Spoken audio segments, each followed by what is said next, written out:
If you drive for a living, whether it be a van, lorry, limousine or taxi, there are strict health and safety rules on how you should operate. The Corporate Manslaughter Act was brought into effect in 2007 and means that any employer could potentially be prosecuted if they fail to meet basic health and safety guidelines.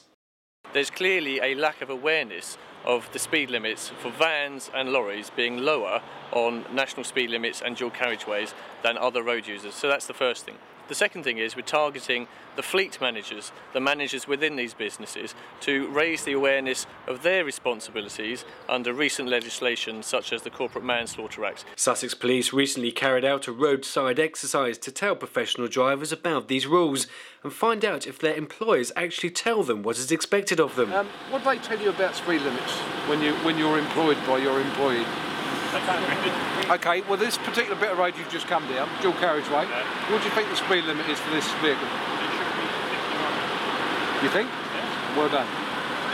More than 14,000 road deaths and serious injuries occur every year involving company vehicles, and it's estimated that professional drivers who cover an average of 10,000 miles a year have a 1 in 7 chance of a collision, and business drivers also have crash rates that are 30 to 40% higher than those of private drivers.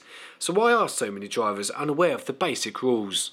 In these difficult times there are so many things for businesses to be considering, and perhaps the use of their vehicles is perhaps not high on their list of priorities at the moment, but they really do need to consider the fact that with the change in the law they are culpable should anything happen to their drivers on the road. If you look at the first weight, which is the gross weight, it says 2330, yeah? So you're just over 2 tonne, yeah?